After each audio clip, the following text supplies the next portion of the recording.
পাত্রীর আইডি নম্বর হচ্ছে 207825। আমাদের এই পাত্রীর নাম হচ্ছে বিলকিস। স্ক্রিনে আপনারা আমাদের এই সুন্দরী পাত্রীর ছবি দেখতে পাচ্ছেন। পাত্রীর বয়স 24 বছর। তার উচ্চতা 5 ফুট 2 ইঞ্চি। তিনি মুসলিম পরিবারের সন্তান এবং ধর্মীয় অনুশাসন মেনে চলেন। বৈবাহিক অবস্থার ক্ষেত্রে পাত্রী জানিয়েছেন তিনি একজন শর্ট ডিভোর্সি। তবে তার আগের ঘরে কোনো সন্তান নেই। তিনি সপ্তম শ্রেণী পর্যন্ত পড়াশোনা করেছেন। তবে বর্তমানে তিনি কোনো পেশাতে নিয়োজিত নন। তিনি বর্তমানে শেরপুরের নকলা থানায় অবস্থান করছেন। তার রক্তের গ্রুপ বি পজিটিভ। তার গায়ের রং উজ্জ্বল শ্যামলা। শখ ও আগ্রহের ক্ষেত্রে পাত্রী জানিয়েছেন রান্না বান্না করতে তিনি খুবই পছন্দ করেন।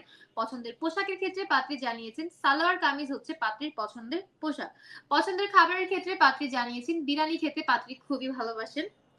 ফ্যামিলি ইনফরমেশনের ক্ষেত্রে আমাদের এই পাত্রী জানিয়েছেন তার পরিবারে আছে মা, বাবা, 4 ভাই এবং 4 বোন।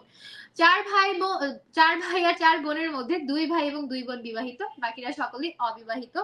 তিনি শেরপুরের স্থানীয় বাসিন্দা এবং তিনি বড় হয়েছেন শেরপুরে। বর্তমানে পরিবারের সাথে তিনি শেরপুরেই যৌথভাবে অবস্থান করছেন। তো দর্শক চলুন জেনে নিই আমাদের এই 24 বছর বয়সী শর্ট ডিভোর্সি পাত্রী কেমন পার্টনার এক্সপেক্ট করছেন সেই সকল ইনফরমেশন। পাত্রী জানিয়েছেন পাত্রের বয়স কমপক্ষে 30 থেকে 36 বছরের মধ্যে হতে হবে। পাত্রের উচ্চতা কমপক্ষে 5 ফুট 2 ইঞ্চি থেকে 5 ফুট 6 ইঞ্চির মধ্যে হতে হবে। পাত্রকে অবশ্যই মুসলিম পরিবারের সন্তান হতে হবে এবং ধর্মীয় অনুশাসন মেনে চলতে হবে।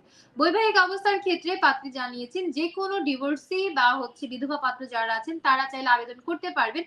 তবে আপনার আগের ঘর যদি সন্তান থাকে সেক্ষেত্রে সন্তান গ্রহণযোগ্যতা পাবে না।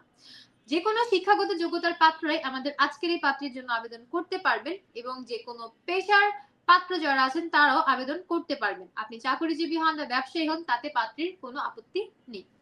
যে কোনো গায়ের রঙের পাত্ররাও আমাদের এই আজকের পাত্রীর কাছে বিয়ের প্রস্তাব করলে প্রাধান্য পাবেন। পাত্রীর পছন্দের এলাকার ক্ষেত্রে জানিয়েছেন বাংলাদেশের যে কোনো জেলার জন্য এই পাত্রীর প্রস্তাব গ্রহণ করার চান্স আছে। অর্থাৎ পাত্রীর এলাকা নিয়ে কোনো আপত্তি নেই। বাংলাদেশের যে কোনো জেলার পাত্ররা এই পাত্রীর কাছে বিয়ের প্রস্তাব করতে পারবেন এবং আমাদের এই পাত্রী প্রবাসী প্রস্তাবেও আগ্রহী আছেন। তো যে সকল ভিউয়ার্স এই মুহূর্তে প্রবাসে অবস্থান করছেন তারাও চাইলে এই পাত্রীর সাথে কথা বলে দেখতে পারেন। কারণ আমাদের পাত্রী প্রবাসী প্রস্তাবকে গ্রহণযোগ্যতা তুলনামূলকভাবে বেশি প্রদান করবেন। ঠিক আছে?